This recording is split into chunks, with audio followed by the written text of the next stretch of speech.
when we're talking about the scale of food waste.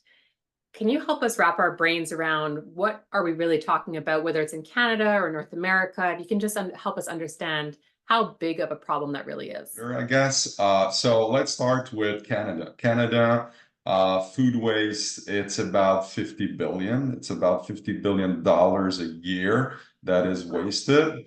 That's through the whole, I'm going to call it ecosystem, meaning, it start at the farm, then transportation is not a big issue. That's pretty much under control nowadays.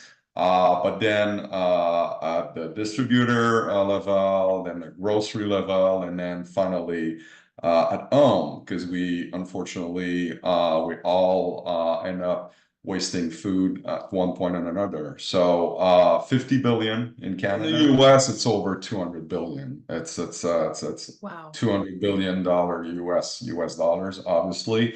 So it's an insanely big number, and worldwide it's 1 trillion US dollars. So 1,000 billion US dollars that is wasted every other stat that is I'd say resonating to to help people understand how big of a problem it is that if food waste was a country, it'd be the third emitter in the world after China and the US. So roughly 10% of CO2 emissions are it's food waste that's responsible for it. So it's huge. It's huge. And it's true that fortunately it is this this issue or huge problem has had quite a good coverage in the last couple of years. Yeah. And that's because it can be addressed. I think that's one of the reasons. And fortunately, more and more and more is done every day. So it's one of those big problems that I believe we can tackle down the road, and not in 20 years or 50 years, but potentially in the next 5 to 10 years. So that's quite motivating as well for us. That's such an important nuance because we've had guests from all different industries on, and some are at the very beginning stages of, for example, sustainable aviation fuel. We know it's coming for airplanes, but it's X number of years away. And this is something we can all tackle right now. And so you founded a business based on this very principle of keeping food waste out of landfills. And you did so by creating FoodHero. So can you speak to how that came about of creating the company, and then what your business model is, just so everybody understands that a little bit more? Sure. So the story started for me already 8 years ago. In 2016, I remember it was in March 2016, and it pretty much started because I've been exposed to those big numbers that I just told you about.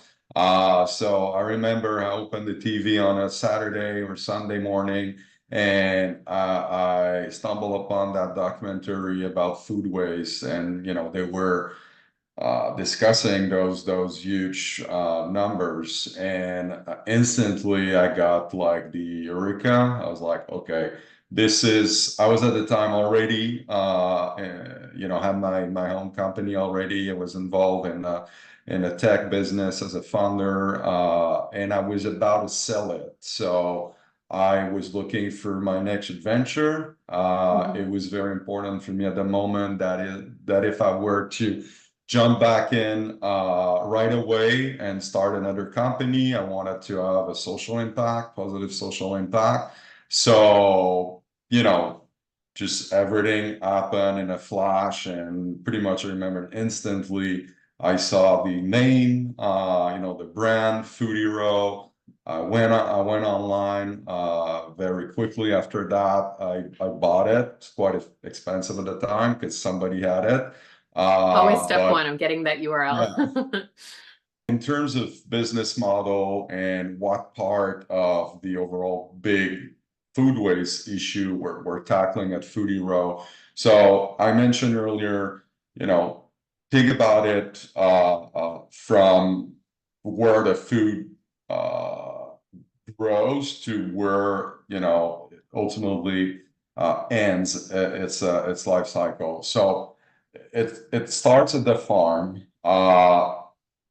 then it's obviously moved from the farms. And when I say farms, you know, I'm not just like we could say, yes, for fruits and veggies, but for meat and fish, and you know, it's the original source of where the food is I'm going to call it produce, and then it's transported to distributors, and then from distributors to grocery stores, and then we end up buying it online or in person in a store. So the part that FoodHero does is the grocery part. The reason why we went for that is because it's in percentage, it's not necessarily a huge percentage that's wasted, but in volume, it's very big. So, you know, from a get-go, I was going for the volume because I really wanted to make a real difference,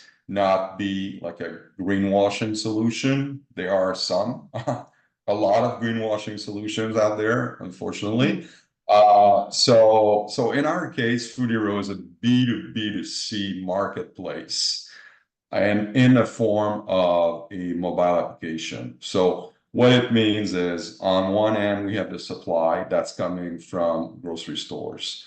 And on the other end, the demand comes from consumers, mostly. I mean, some restaurants are buying, some small businesses, but it's mostly consumers. And so we're the intermediary in the middle that makes it possible to match this supply with this demand. And we're offering very important discounts to consumers for, you know, for saving this food, because it's literally what's happening there. It's surplus inventory, it's unsold. It's really food that will probably at that time be loss. A part of it could be donated, but it's you know, it's likely that it will be lost when we intervene, I'm going to say, with our solution. It's such a smart business model, and it really is a win-win-win, I guess, because oftentimes when we think we're bringing in a more sustainable model, sometimes we think it's at the detriment of the different stakeholders. But at the very heart of FoodHero is, yes, the environmental side, but you're also thinking about, touched on it, the social impact. And that, I think, has two key stakeholders there, certainly the merchants and also the consumers. So I would love to start with the consumer side, because we're seeing prices skyrocket right now for the price of food. And FoodHero really has a different angle of helping how to make food more accessible. So can you speak to that piece? Because it sounds like the social impact was really at the core of what you wanted to accomplish here. Sure, absolutely. But before I even speak about the consumers, I want to say this. It's actually a win, win, win, win, win 5 times.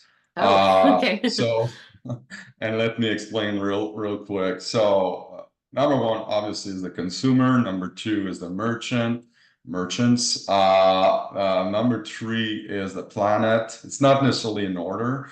But of course the planet, and then number four is the government, because we're generating money with literally, I don't want to say out of thin air, but from merchandise that was lost. So they're generating taxes on that. Yeah. And number five is us, FoodHero. I mean, we're a Montreal-based company. We're growing fast. We're creating jobs. So yeah, it's really a win for a lot of stakeholders.